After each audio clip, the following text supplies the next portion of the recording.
क्या सचमुच आजकल की पीढ़ी ऐसी है जो सिर्फ आईफोन की किस्त न भरने पर छलांग लगा देती है?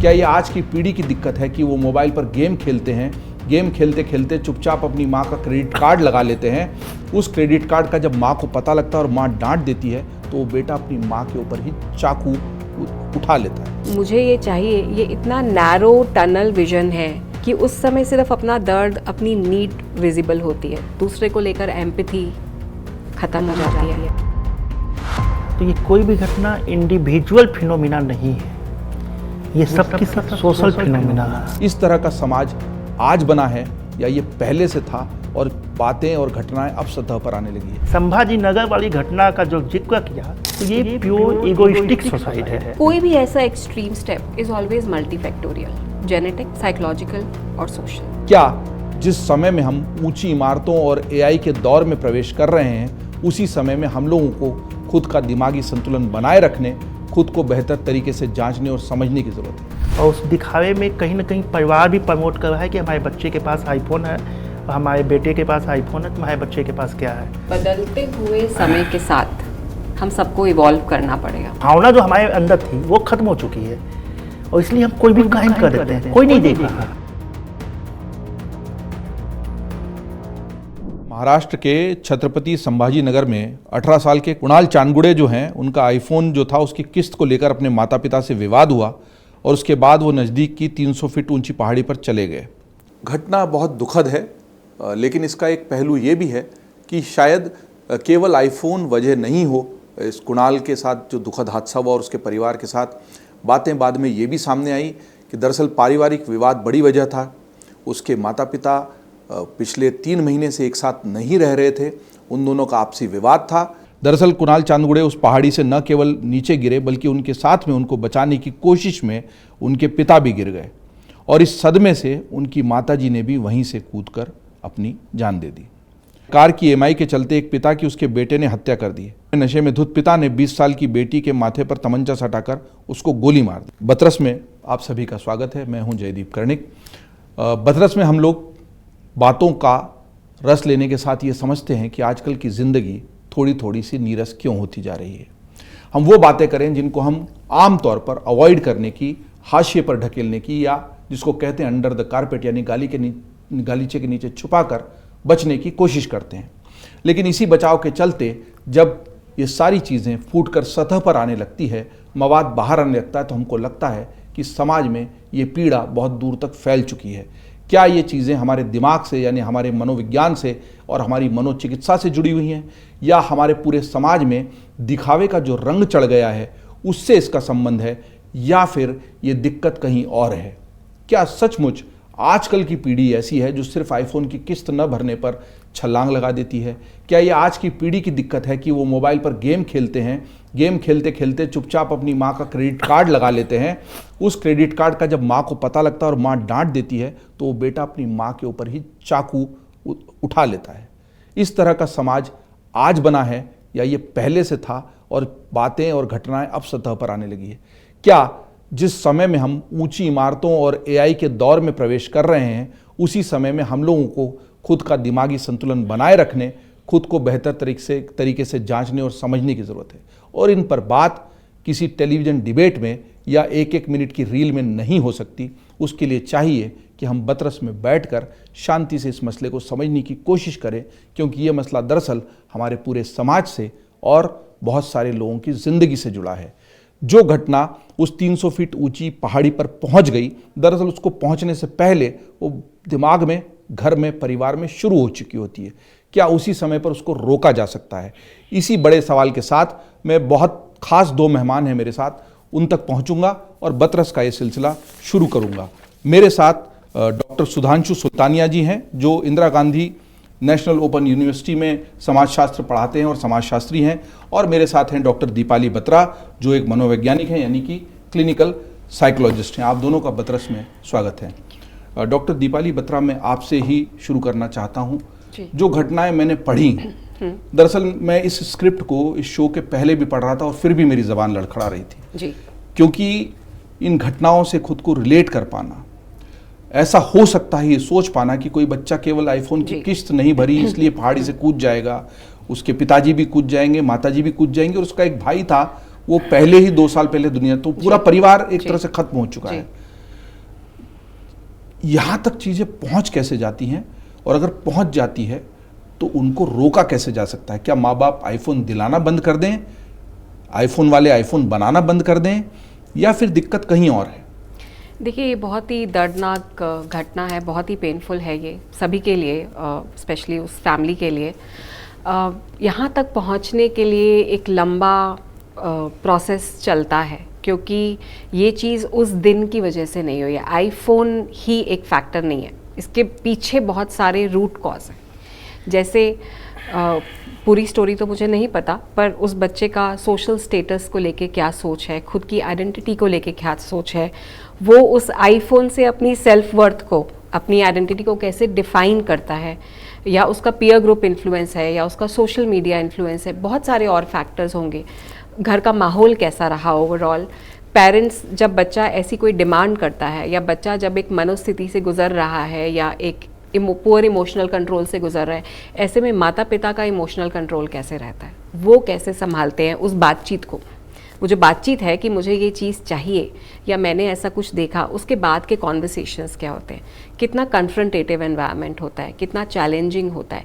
क्योंकि जैसे ही बात बिगड़ती है और दोनों साइड कंट्रोल चाहते हैं उस सिचुएशन का, थ्रेट करने लग जाते हैं एक दूसरे को, तो कोई एक पर्सन इम्पल्सिव होके उसको लगता है कि नहीं, मुझे पूरा कंट्रोल लेना है इस सिचुएशन का, और उस पुअर फ्रस्ट्रेशन टॉलरेंस में एक एक्शन हो जाता है।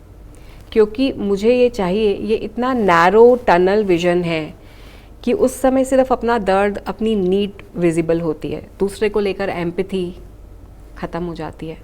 मुझे क्या चाहिए वो इम्पॉर्टेंट हो जाता है। अभी जो मैं करने जा रहा हूँ, इसका लॉन्ग टर्म कॉन्सिक्वेंस क्या होगा, क्या इसमें कुछ गलत हो सकता है, ये सब ख्याल ही नहीं आते हैं। जब ब्रेन इतना इस स्टेट में होता है तो वो सब सोच में आता ही नहीं है। सोच में ये आता है कि मुझे बस ये चाहिए, आपको कैसे भी ये करके करना है। एक रेडिकल अप्रोच होती है, बिल्कुल आर या पार वाला, और वही सिचुएशन था। सुधांशु जी के पास आना चाहता हूँ, क्योंकि आपने मनोवैज्ञानिक दृष्टि से देखा, आप समाज की दृष्टि से देखते हैं, आप समाजशास्त्री हैं, सामाजिक अध्ययन भी आपका है गहरा। ये सारी घटनाओं को आप सुधांशु जी किस परिप्रेक्ष्य में देखते हैं? कहाँ गलती हुई? क्या समाज भटक गया है, या मूल्य नहीं रहे? ऐसी बातें होती हैं, लेकिन आज की पीढ़ी कहती है कि आप झूठे मूल्य हम पर मत थोपिए। आप लोग ज़्यादा दिखावा करते थे, हम लोग तो बल्कि जो है उसको स्पष्ट जैसा है वैसा ही कहते हैं। We are a no nonsense generation. Sir, ये जितनी भी घटनाओं का भी आपने जिक्र किया, इन घटनाओं को यदि हम समाजशास्त्रीय दृष्टिकोण से विश्लेषण करें तो ये कोई भी घटना इंडिविजुअल फिनोमिना नहीं है, ये सब की सब सोशल फिनोमिना है। और इसके लिए मल्टी डायमेंशनल एंगल से हमें देखना पड़ेगा, एक एंगल से हम नहीं देख सकते। सबसे पहले हमें देखना पड़ेगा कि जो ईएमआई वाला, आपने मोस्टली में ईएमआई का जिक्र था, तो जो बाजार की जो इकोनॉमी, मार्केट इकोनॉमी जो 1991 के बाद, ग्लोबलाइजेशन के बाद आई, जिसमें हर चीज़ मार्केट में अवेलेबल है ईएमआई पे, वो आपको कर्ज लेना सिखा रहे हैं। जिसमें एक चार्वाक संहिता में जो चार्वाक थे, जो कहावत थी, ऋणम कृत्वा हाँ, घृतं पिबेत, हाँ, कि जब तक जियो सुख से जियो, कर्जा लेकर घी पियो, उस नीति को हमारी मार्केट इकोनॉमी प्रमोट कर रही है। और इसके पीछे एक रीज़न तो यह मार्केट इकोनॉमी का हुआ जो जिम्मेदार है। दूसरा, स्टेटस सिंबल होती जा रही है। जो भी ब्रांडेड चीज़ें हैं, सेम चीज़ें मोबाइल, आईफोन, एप्पल का, और सेम फीचर्स इंडियन जो प्रोडक्ट हैं उसमें अवेलेबल हैं, लेकिन नॉन आईफोन के पीछे एकदम दीवाने हैं। तो यह स्टेटस सिंबल है कि हमारे पास 1.5 लाख का आईफोन है, 15,000 का मोबाइल भी उतना ही काम करता है। तो ये स्टेटस सिंबल और दिखावे की जो एक संस्कृति हमारे यहाँ डेवलप हो चुकी है 10-20 सालों में, कि दिखावा काफ़ी होने लगा है। और उस दिखावे में कहीं ना कहीं परिवार भी प्रमोट कर रहा है कि हमारे बच्चे के पास आईफोन है, और हमारे बेटे के पास आईफोन है, तुम्हारे बच्चे के पास क्या है, ये कंपेयर करने लगे हैं लोग आसपास पड़ोस में। तो इसके पीछे फैमिली से ही प्रॉब्लम चालू हो रही है, जिससे सोशलॉजी की भाषा में हम सामाजिकरण कहते हैं, सोशलाइजेशन। तो प्राइमरी सोशलाइजेशन, तो प्राइमरी ग्रुप, जिसे बहुत बड़े समाजशास्त्री थे डेविस, उसने भी कहा था कि प्राइमरी ग्रुप में सोशलाइजेशन, जो हम ऐसे भी किताबों में पढ़ते हैं कि family the first school of the child, परिवार ही सब पहली स्कूल पहली है, पाठशाला है। तो फैमिली से ही सोशलाइजेशन उनका सही नहीं हो रहा है।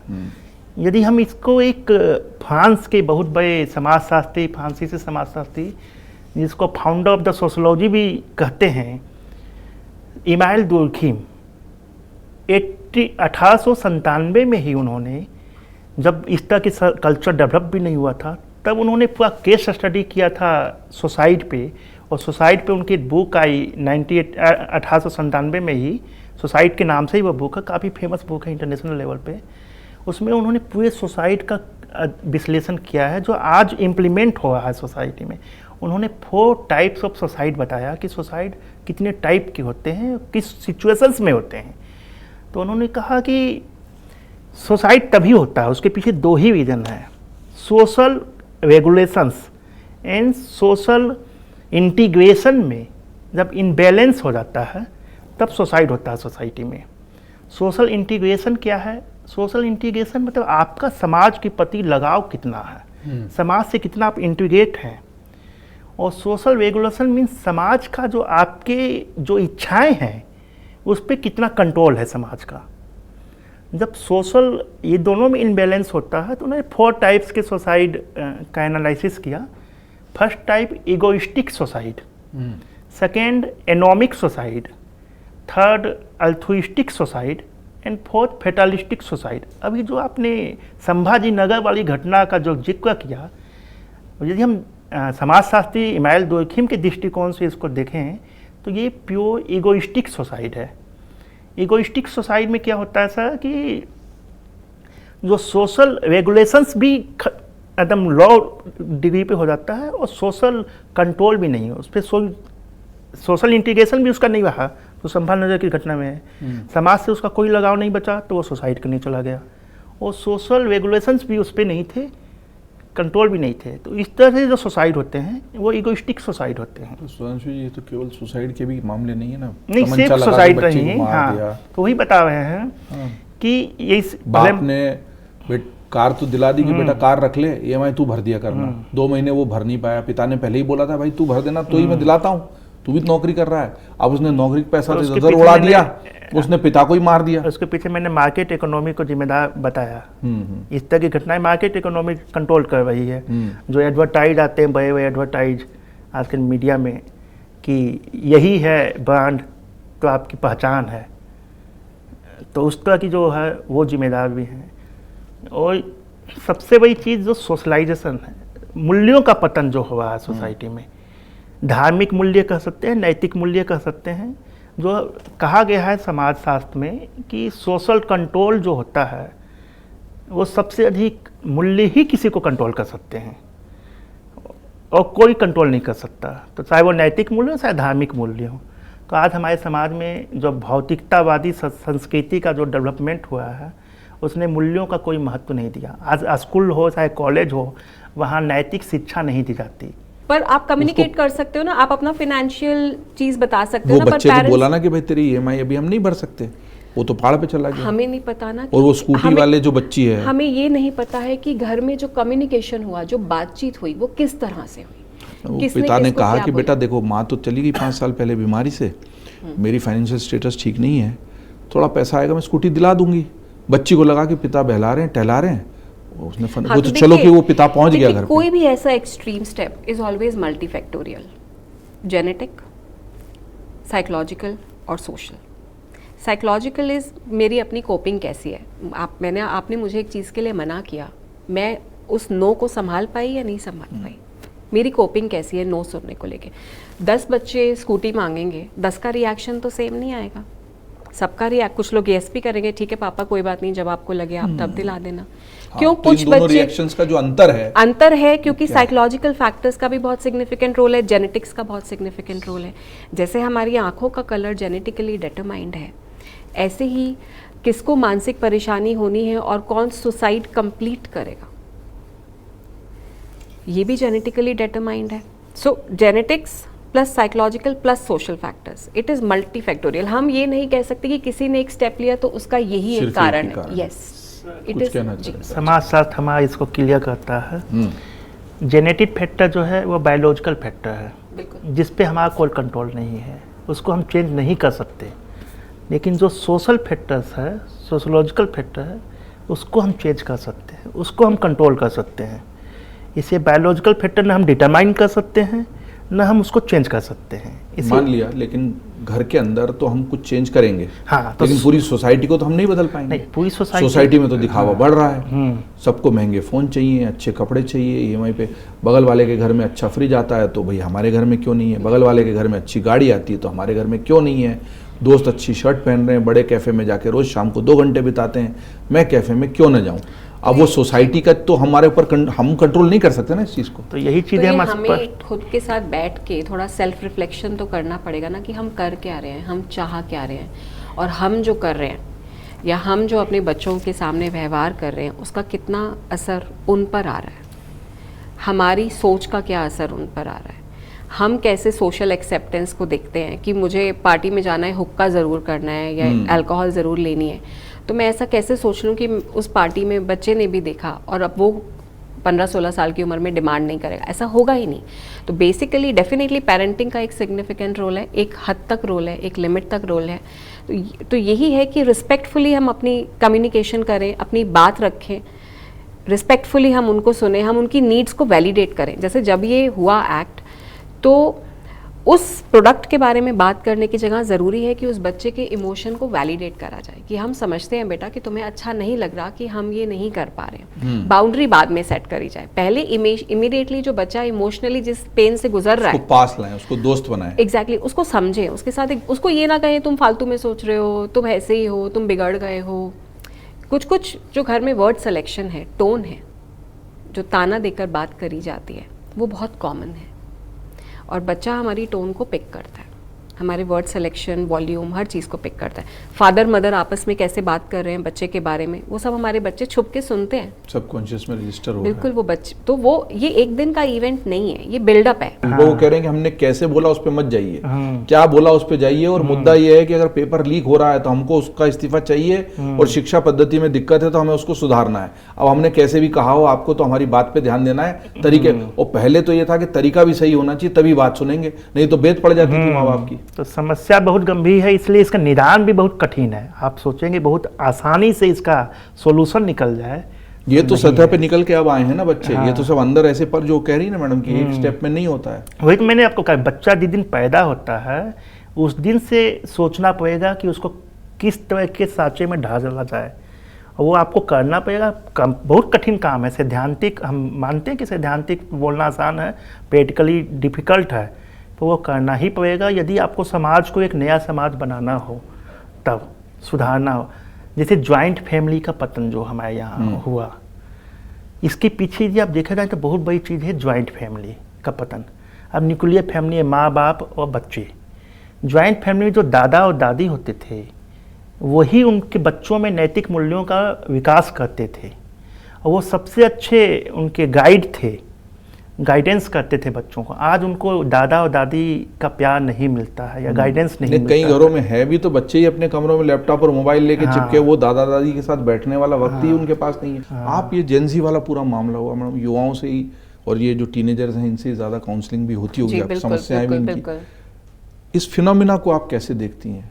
खुलेआम शराब पी रहे हैं, गाली भी बक रहे हैं और उसको जस्टिफाई भी कर रहे हैं, और उनमें अलग तरह का गुस्सा है, आक्रोश है।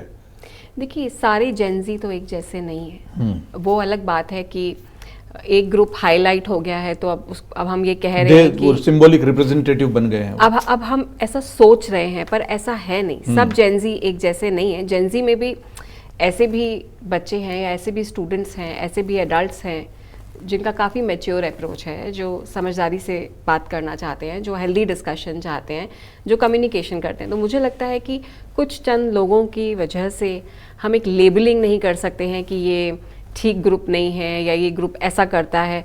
ओपिनियन रखना ज़रूरी है। आप देखिए कि मेरे को 20 इयर्स हो गए प्रैक्टिस करते हुए, तो मैंने जो मिलेनियल ग्रुप देखा, मैंने उस ग्रुप में ये देखा है कि वो अपने पेरेंट्स से सवाल ही नहीं कर पाते थे। सवाल करते थे तो पेरेंट्स सुनते ही नहीं थे, एक चांटा लगा दिया या बोल कुछ भी, एक बस बोल दिया। वो फ्रस्ट्रेशन जिंदगी और उनके अंदर कहीं रहा, वो आज भी है। आज भी मेरे पास जो 45 ईयर ओल्ड मैन आता है वो ये बोलता है कि मैं पहले ले लेता काश के सेशंस, मैं 25 साल से सफ़र कर रहा हूँ, मैं आज भी अपनी जॉब में बोल नहीं पाता हूँ खुल के, मेरे को कॉन्फिडेंस इश्यूज़ हैं, वहाँ से चलते आ रहे हैं। बट जो जेंजी है वो 15 साल की उम्र में, 14 साल की उम्र में, they want to reach out, they want to talk, वो अपने इमोशंस के बारे में बात करना चाहते हैं, उन्हें क्या अच्छा लग रहा है, क्या अच्छा नहीं लग रहा है, और वो ये चाहते हैं कि उनके पेरेंट्स बैठ के उन्हें सिर्फ प्रीच ना करें, सिर्फ काउंसलिंग ना करते रहें, उन्हें सुने भी। बेसिकली वो एक कम्युनिकेशन चाहते हैं। जब वो कम्युनिकेशन नहीं होती, क्योंकि अगर पेरेंट्स उस तरह की सोच से नहीं आते हैं या उस तरह का समय नहीं है या पेरेंट्स की कंडीशनिंग कुछ और है, तो जो बच्चा उनका डिमांड कर रहा है, जो जेंजी उनसे डिमांड कर रहा है, उनके लिए वो कल्चर शॉक है, उनको वो शॉकिंग लग रहा है। पर हमें ये देखना है ना कि अब कितना चेंज आ चुका है, पिछले 4-5 साल में ही कितना चेंज आ गया, पिछले 2 साल में ही कितना चेंज आ गया। सो हमें उस हिसाब से इवॉल्व करना पड़ेगा। हाँ, मुझे समाजशास्त्री अध्ययन में और मनोवैज्ञानिक अध्ययन में थोड़ा सा कॉन्फ्लिक्ट दिखाई देता है। इनका कहना है कि मिलेनियल्स के साथ भी गलती हुआ था, बस वो कह नहीं पाए, और आप कह रहे हैं कि हमें उन्हीं मूल्यों की तरफ लौटना पड़ेगा। सर एक्चुअली साइकोलॉजी जो है वो हमेशा हर घटना को इंडिविजुअल लेवल पे इंडिविजुअल से ही तो समाज करना बनता है सर। चाहती है। समाज अपने आप में क्या है, हर व्यवस्था की अंतिम इकाई तो मनुष्य ही है, अंतिम इकाई है, लेकिन एकमात्र इकाई नहीं। कोई भी घटना इंडिविजुअल फिनोमिना हो ही नहीं सकती, उसको एक बैकग्राउंड मिलता है, सोशल बैकग्राउंड, उसमें वो डेवलप होती है। किसी भी व्यक्ति की जो साइकोलॉजी है वो उसमें अंदर से डेवलप नहीं होती है, बल्कि सोशल इन्वायरमेंट में डेवलप होती है। तो उसको कैसा सोशल इन्वायरमेंट मिला है। बहुत वैलिड पॉइंट है इनका ना, जो जैसे इनका कहना है कि आजकल के बच्चे एक्सप्रेस करते हैं, परवाह नहीं करते हैं, ठीक है, प्रोटोकॉल भी नहीं मानते हैं, थोड़ा सा लाइन क्रॉस कर जाते हैं। आप जिसको बेइज्जती कह रहे हैं, उनका कहना है कि भाई हमें तो अब मुद्दे की बात करो, और हम चुप नहीं बैठेंगे। डांट देने से या थप्पड़ मार देने से हम चुप हो जाएंगे, अगर आप ऐसा सोचते हो तो गलत है। पहले ऐसा हो जाता था, लेकिन उसके अंदर भी फिर फ्रस्ट्रेशन तो रहा, उसकी पर्सनालिटी को दबाया, या कहीं ना कहीं वो देर सवेर फूटा, क्योंकि हमने उसको सुना नहीं, उसको दबा दिया। नहीं, आपका कहना सही है कि प्री मैच्योर्ड हो गई है न्यू जनरेशन, समय से पहले मैच्योरिटी में आ गई है। टेक्नोलॉजी ने उनको प्री मैच्योर, जो पहले के लोगों को 20 साल 25 साल की एज में ज्ञान होता था, वो आज 5 साल के बच्चे को उससे कहीं ज़्यादा समझ है। मोबाइल तो कम से कम हमसे बेहतर चला ही लेते हैं, हमसे बेहतर, गैजेट्स को हमसे ज़्यादा अच्छे से समझ लेते हैं। तो उनकी प्री मैच्योरिटी को हमें भी एक्सेप्ट करना पड़ेगा। ये एक अच्छा रीजन दिया मैडम इन्होंने, आप प्री मैच्योर हो गए। देखिए, जो पेरेंट्स, मेरे पास दोनों ग्रुप्स ऑफ पेरेंट्स आते हैं। कुछ पेरेंट्स ऐसे होते हैं जो अपने बच्चे को अपने साथ यहाँ पे लेकर आते हैं, बच्चा कह रहा है मुझे लेके चलो, और वो आ रहे हैं, और बच्चे को पता है कि मेरा पेरेंट मेरे साथ है, उस फीलिंग से बच्चा आ रहा है थेरेपी सेशन के लिए। और एक ग्रुप वो है जिसमें पेरेंट बच्चे के साथ नहीं है, पेरेंट आके मुझे कुछ और कह रहा है, इसको पढ़ाओ, इसको सुलाओ, इसकी दोस्तियाँ ख़त्म कराओ, पेरेंट मुझे ये कह रहा है, और बच्चे की नीड्स कुछ और है। बच्चे और पेरेंट का आपसी कॉन्फ्लिक्ट है। दोनों में सबसे बड़ा चेंज कहाँ पे आता है? जहाँ पे बॉन्ड है। ठीक है, बच्चे जान रहे हैं, बच्चे मेंटल हेल्थ के बारे में भी लेटली बहुत अवेयर हो रहे हैं, तो इसका एक बेनिफिट ये है कि हम पहचान तो पा रहे हैं कि हाँ मुझे एंग्जाइटी हो रही है, हाँ मुझे अच्छा नहीं लग रहा, हाँ मुझे गुस्सा आ रहा है, हाँ हो सकता है मैं किसी चीज़ से सफ़र कर रहा हूँ, हाँ मुझे रीच आउट करना चाहिए, मुझे बात करनी चाहिए। प्री मैच्योर हो रहे हैं। डेफिनेटली इन्फॉर्मेशन ओवरलोड बहुत ज़्यादा है, इन्फॉर्मेशन समय से पहले बहुत सारी मिल गई है, क्योंकि बच्चे जब यूट्यूब भी देखता है, 10 साल का बच्चा, 8 साल का बच्चा, तो वो कुछ भी देख रहा है, तो बहुत सारी इन्फॉर्मेशन उनको बहुत पहले मिल गई है जो नहीं मिलनी चाहिए थी। कोई ऐसा ही मोमेंट होता होगा जिसमें वो सिया जो है किसी केतन को धक्का दे देती है पहाड़ से। बड़ी चर्चित हुई घटना, आप लड़के को पसंद नहीं करते हैं, फैमिली वालों ने रिश्ता करा दिया। सेम मुस्कान वाली घटना भी, मुस्कान वाली घटना है। देखिए, इसमें भी राजा रघुवंशी और सोनम वाला जो केस है, देखिए इसमें भी लॉन्ग टर्म कॉन्सिक्वेंस नहीं सोचा गया ना, कि अगर हम ऐसा करेंगे, अब वो जेल चले गए, एग्जैक्टली, तो क्या हम बच जाएंगे? क्या हमें कोई जो क्या हमको इतना कॉमन सेंस वाली चीज समझ में आती है मैडम, वो क्यों नहीं समझ में आती? जो लोग उसको, वो तो बहुत प्लान था, रेकी की उन्होंने, वो लोहगढ़ के किले पे गए, प्रैक्टिस किया। तो ऐसा आप जो बोल रहे हैं कि इम्पल्सिव मोमेंट आता है, और वो इम्पल्सिव नहीं, ये तो इम्पल्सिव नहीं था, ये वाला जो था, तो ये क्या साइकोलॉजी होती है? देखिए ये तो दोनों ने एक दूसरे को कन्विंस किया, दो लोग सेम माइंडसेट के मिले, दोनों ने सेम क्रिमिनल माइंडसेट था उनका। देखिए क्रिमिनल वर्ड तो मैं नहीं यूज करूंगी क्योंकि ऐसी कोई उनकी पास बैकग्राउंड तो नहीं है, यही तो सबका आश्चर्य हिस्ट्री है नहीं। भाई। आप दोनों एक दूसरे को पसंद करते हो और तीसरी जगह रिश्ता जबरदस्ती करा दिया, जी। आप दोनों भाग जाओ यार थोड़े दिनों में। तो पहले तो यही होता था, फिल्मों में भी यही दिखाया भाई, भाग के शादी कर क्या ली है ना, और फिर बाद में सर, बच्चा यहाँ पे भी आप देखिए तो उनके नैतिक और धार्मिक मूल्य नहीं हुए। पहले हमारे गांव में कहा जाता था कि ऊपर वाला देख रहा है, कुछ भी गलत करते थे तो लोग बोलते थे ऊपर वाला देख रहा है। वो चीज़ भावना जो हमारे अंदर थी वो खत्म हो चुकी है और इसलिए हम कोई भी क्राइम कर देते हैं, कोई नहीं देख रहा है। ये शॉर्ट टर्म अपने फायदे के लिए माँ बाप थोड़ा फ्री माइंड रहने के लिए वो बच्चे को 2 साल 3 साल में मोबाइल की आदत दे दी है। यदि वो काम आप पहले दिन से नहीं करेंगे तो इस तरह की सिचुएशन नहीं आएगी। देखिए तो ये पहले दिन से करना ही पड़ेगा। बैलेंस मांगता है, वो नहीं हो पा रहा स्ट्रिक्टनेस बैलेंस। और लीनियंसी का बैलेंस अगर नहीं होगा, या तो आप यस कर रहे हैं या आप हर चीज में नो कर रहे हैं, दोनों ही डिफिकल्ट है ना। एक्सट्रीम्स तो हमेशा खराब करेगा, एक्सट्रीम नहीं होना क्योंकि चाहिए। पेरेंटिंग का भी कोई बेस्ट तरीका नहीं है ना। हर कोई अपना बेस्ट ही करना चाहता है अपने ये बच्चे बहुत के लिए। महत्वपूर्ण बात है। कोई पेरेंटिंग टिप जो है वो बिल्कुल। अपने आप में कि हर एक के लिए कस्टमाइज्ड बिल्कुल, कुछ हर- चाहिए। जी, हर- माहौल हर अलग है, किसी का- डीएनए अलग exactly, है, बिल्कुल। बायोलॉजी भी तो अपना रोल प्ले बिल्कुल। कर रही है ना। और बायोलॉजी करती ही रहेगी अपना रोल, पर एनवायरमेंटल भाई फैक्टर्स फैमिली में हिस्ट्री है, बिल्कुल गुस्से की, सनक की, अंदर ही कहीं वो केमिकल लोचा है। बायोकेमिकल इम्बैलेंस जो है यस, वो जिसको हम इम्पैक्ट कर सकता अब है। एक फिल्म की वजह से हम केमिकल लोचे के जी, रूप में जी, जानते जी, हैं, तो आसान लफ्ज जी, में जी जी उस केमिकल लोचे को तो चेंज नहीं कर कंट्रोल कर सकते हैं, बदल नहीं सकते। वो हाँ, बदल नहीं मेडिसिन से सकते बेटर हो सकता है। अगर किसी का हिस्ट्री है पहले भी, अगर किसी का हिस्ट्री है एंगर का, सुसाइड अटेम्प्ट का, लो हो जाने का, स्टबन बिहेवियर का, इम्पल्सिव हो जाने का, तो उस सब के लिए साइकेट्रिक, क्योंकि पेरेंट को पहले से दिख रहा होता है, हाँ, बच्चे का ये व्यवहार पहले से दिख रहा होता है कि कभी कभार तो वो बहुत केयरिंग होता है और कभी कभार एकदम से बहुत रिएक्टिव होता है। तो ऐसे कुछ एपिसोड्स अगर आप देख रहे हैं कि फ्रीक्वेंटली हो रहे हैं तो आप रीच आउट करिए, क्योंकि अगर आपके प्यार से समझाने से, गुस्सा करने से बच्चा वो चीज़ नहीं रोक पा रहा है, इसका मतलब वो सफ़र कर रहा है, तब कहीं ना कहीं पहुंचना चाहिए। और अब तो स्कूल्स में काउंसलर्स हैं, उनके पास जाना चाहिए। काउंसलर्स देखते हैं बच्चों को, स्क्रीन करते हैं क्लासेस में, बाहर भेजते हैं, Traits रेफर करते पकड़ते हैं हैं, आदमी। बिल्कुल रेफर करते हैं, क्योंकि वो वाली ट्रेड्स वो क्लास में, रूम में भी विजिबल हो जाती है, हो जाती है। ठीक वो बात। दिखता है। सबको मिलके करना होगा। जी। समय का थोड़ा तकाजा है, इसलिए मैं इस आखिरी सवाल पे आता हूँ कि इन घटनाओं ने समाज को हिलाया है, लोगों को हिलाया है, घटनाएं फिर भी हो रही हैं, लेकिन जो लोग सोचते हैं कि हमारे घर में कम से कम ऐसा ना हो, हमारे आसपास ना हो, उनके लिए बहुत छोटे में आपके क्या टिप्स होंगे, क्या करना चाहिए कि ऐसी घटनाएं ना हो? सर मेरा एक सिंपल सा टिप्स होगा इसके लिए कि हम जो उनमें एक्स्ट्रा एनर्जी है डेवलप हो गई है फिर मैच्योरिटी के कारण, टेक्नोलॉजी के कारण, इनोवेटिव हो गए हैं वो, उनकी जो एनर्जी को हमें कहीं ना कहीं तो Channelize लगाना करना। पड़ेगा। तो वो डिस्ट्रक्टिव वे में जो जा रहे हैं उसको हमें कंस्ट्रक्टिव वे में उसको डाइवर्ट करनी पड़ेगी उसकी एनर्जी को।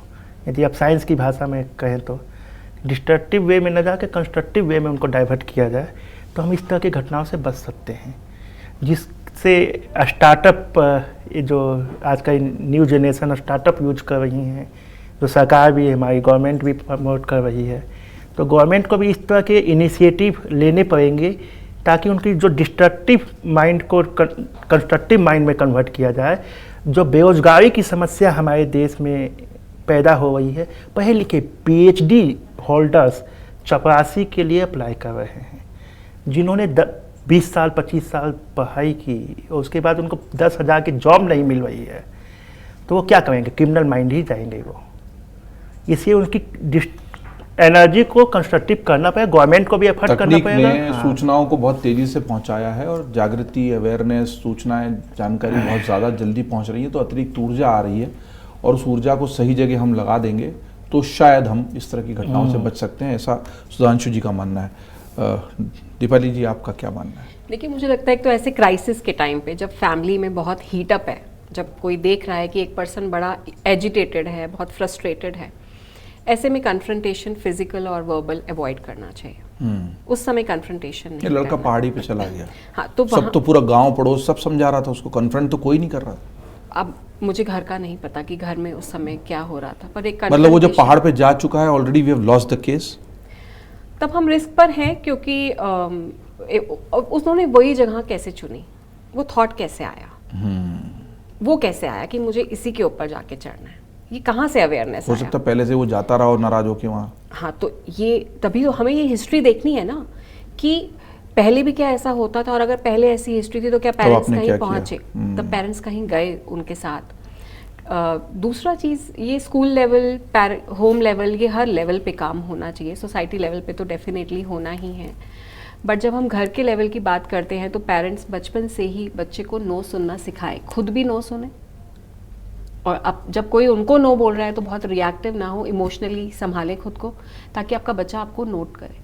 प्लस आपका बच्चा ये जाने, ठीक है कोई भी अपने बच्चे को का उदास चेहरा नहीं देखना चाहता, बट कभी कभी देखना भी पड़ेगा। कभी कभी अगर आपका बच्चा उदास है कि आप उसे एक चीज नहीं दिला रहे हैं, हाँ। फिर वो ठीक भी हो जाएगा। हर बार खुश करते जाएंगे तो फिर बाद में लंबे समय के लिए दुखी होना पड़ेगा। सीखेगा, जिंदगी में स्ट्रगल है, हम उसको स्ट्रगल तो फेस ही नहीं करा रहे हैं, हम तो उसे कह रहे हैं ठीक है आपने मांगा ये लो, कोल्ड ड्रिंक चाहिए ये लो, मैगी चाहिए ये लो, अभी आपने मुझे गाली दी ये लो, 100 रुपए ले लो। बच्चे को कैसे पता चलेगा what is appropriate, what is inappropriate? Plus side by side एक बॉन्ड होना जरूरी है। बच्चा हमें सुनेगा अगर हमारा उसके साथ एक बॉन्ड है, जहाँ पे हम उसको रिस्पेक्ट दे रहे हैं। वो कुछ कह रहा है, हम एग्री नहीं करते, ओके, बट जो वो कह रहा है हम उसको वैलिडेट तो करें कि हाँ तुम्हारे पर्सपेक्टिव से जब मैं देखती हूँ तो मैं समझती हूँ कि ऐसे थॉट बेटा आपको आ सकते हैं। भाषा का प्रयोग सही तरह से हो, word selection, tone, volume. Schools में एनकरेज करना चाहिए कि बच्चों के रेगुलर सेशंस हो, जो मेंटल हेल्थ है एक इंसान की, क्योंकि क्लास में विजिबल होता है कि कुछ बच्चे काफ़ी डिस्टर्ब होते हैं, कुछ बच्चे इंटरनलाइज करते हैं अपनी पेन को, चुप चुप रहते हैं, शाई होते हैं, एंग्शियस रहते हैं, ज़्यादा बोलते नहीं हैं। काफ़ी ग्रुप वो भी है जो सफ़र करते हैं। कुछ बच्चे हैं जो क्लासेस में एक्सटर्नलाइज करते हैं, मारना, रूल ब्रेक करना, डिसोबीडियंट होना। घर पे दिक्कत हो तो सब इधर निकल रहा है। बिल्कुल, कुछ बच्चे घर से मार खाते हैं, स्कूल में आके और बच्चों को मारते हैं। तो ये विजिबिलिटी, ये बहुत इंपॉर्टेंट है, आइडेंटिफिकेशन। और इसके बाद क्योंकि एक एक बच्चे पे तभी काम हो पाएगा, राइट। और ग्रुप इंटरवेंशन स्कूल सेटअप में सबसे अच्छे से हो सकती है। हर किसी की अफोर्डेबिलिटी नहीं होता है मेंटल हेल्थ प्रोफेशनल के पास जाना, पर यस क्राइसिस हो, और अगर कोई ऐसा फैमिली मेम्बर है, जैसे हर परिवार में ऐसे कोई 1-2 लोग होते हैं जो थोड़ा समझदारी से डिस्कशन करते हैं, थोड़ा पेशेंस ज़्यादा रखते हैं, थोड़ा संयम ज़्यादा रखते हैं। जब आपके घर में ऐसा क्राइसिस है और आप किसी पे ट्रस्ट करते हैं जिसका टेम्परामेंट थोड़ा ग्राउंडेड है, उनको इन्वॉल्व करिए। अगर मुझे पता है एज अ फादर कि मुझे गुस्सा जल्दी आता है, मैं हाथ उठा देता हूँ, तो मुझे या मेरे पार्टनर को ये डिस्कस करना चाहिए कि हम किसको इन्वॉल्व करें। जो जैसे कुछ बच्चे अपनी बुआ, मासी, चाचा, मामा के साथ क्लोज होते हैं, और मैं देखती हूँ वो बच्चे उन्हीं के साथ आते हैं कभी कभी सेशंस के साथ, कि मुझे इन्हीं के साथ कंफर्ट है, सेफ फील हो रहा है, मुझे इमोशनल सेफ्टी फील हो रही है। सो आई थिंक अपने बच्चे का वो एक एरिया पहचानना। काफ़ी बच्चे सेशन में आके इतना बोलते हैं 1-1 घंटे तक, अपने घर में उनके पेरेंट्स कहते हैं तो मैम दिखना आपसे कुछ शेयर ही नहीं करेगा, पर उनके पास इतना कुछ है, मौका नहीं दिया उनको, या बच्चे को नहीं महसूस हुआ, उनको लगा कि पेरेंट जज करेगा। सो आई थिंक वो एक नॉन जजमेंटल स्पेस क्रिएट करने की कोशिश करनी चाहिए जी। दिक्कत यह है कि बच्चों को वक्त चाहिए, बच्चों को एक दोस्त चाहिए। ये वो पीढ़ी नहीं है कि जो थप्पड़ खाकर या बेंत खाकर चुप हो जाए और फिर से उसी काम में लग जाए जिसको वो कर रहे थे। इस पीढ़ी को बात सुनने और समझने वाला चाहिए। जैसे कुम्हार होता है, वो मिट्टी को थपकी देता चलता है, ऐसा लग रहा है कि आजकल के बच्चों को हमने एक मिट्टी के ढेले की तरह चाक पर तो चढ़ा दिया और चाक पर ही छोड़ दिया कि उसको क्या आकार दे। चाक उसको कई बार बेढंगा आकार देता है, फिर हम रोने लगते हैं कि हमारा मटका बिगड़ गया। दरअसल उसको थपकी अंदर और बाहर से जो मिलनी चाहिए थी वो नहीं मिली, और इसलिए अब हम उस बिगड़े हुए मिट्टी के ढेले पर रो रहे हैं। समाज भी रो रहा है, व्यक्ति भी रो रहा है, समाजशास्त्री को हमने सुना, मनोवैज्ञानिक को हमने सुना, लेकिन ये दिक्कत बहुत बड़ी है। जब ये घटनाएं हिला देती हैं तो कुछ देर के लिए सिहरन होती है, चिंता होती है, दुख होता है, लेकिन फिर हम अपने काम में लग जाते हैं। माँ बाप दोनों काम पर जा रहे हैं, शाम को आ रहे हैं, तो बच्चों से बात करने का वक्त नहीं। बच्चों से अब बात करता है फ़ोन, बच्चों से बात करता है चैट जीपीटी, बच्चों से बात करता है जेमिनी। और बच्चे जब एआई से ये पूछने लग जाएं कि होमवर्क करें या नहीं, स्कूल जाएं या नहीं, तो फिर आप भूल जाइए बच्चे की चिंता को, क्योंकि आपने उसको किसी चाक पर छोड़ दिया है। वो चाक एआई भी हो सकता है, वो चाक चैट जीपीटी हो सकता है, जेमिनी हो सकता है, लेकिन आपकी थपकी अगर उसको शुरू से नहीं मिली तो बाद में आपका झापड़ भी वो अधिकार नहीं रखता कि उसके गाल पर पड़ जाए। थपकी शुरू से मिलती तो शायद बच्चा आपकी डांट भी उतने अधिकार से सह लेता। अलग तरह की पीढ़ी है, अलग तरह का समाज हमने खुद रच दिया है, स्पेस हमने खुद नहीं दिया है। हमें क्या करना होगा ये हमें खुद पता है, हमें उस भागदौड़ से बचना होगा ये हमें खुद पता है, लेकिन हमको लगता है कि इस भागदौड़ का कोई विकल्प नहीं है। ईएमआई हमें भी भरनी है, घर हमें भी चलाना है, डुअल इनकम हमारे लिए ज़रूरी है, क्योंकि हमारे स्टैंडर्ड ऑफ लिविंग जो है वो ऊंचे हो चुके हैं और उसको पूरा करने के लिए हमें लगातार कमाते रहना है। और इस कमाई को कमाते कमाते हम शायद बच्चों को और संस्कारों को खो रहे हैं। इन खोए हुए संस्कारों को पाने के लिए ज़रूरी है कि इस तरह की बातचीत व्यवहार में अमल में आए। हम जो बातें ये दोनों विशेषज्ञ कह रहे हैं उन पर शांति से विचार करें और आने वाली पीढ़ी को लेकर सोचें। जो अब तक बिगड़ गया वो बिगड़ गया, लेकिन आगे कोई बच्चा पहाड़ी से कूदकर या कोई बच्ची स्कूटी न मिलने पर फंदे पर न लटके, ये हम सबकी सामूहिक जिम्मेदारी है। बतरस में इसी तरह के मुद्दों को उठाते रहेंगे। आप देखते रहिए अमर उजाला।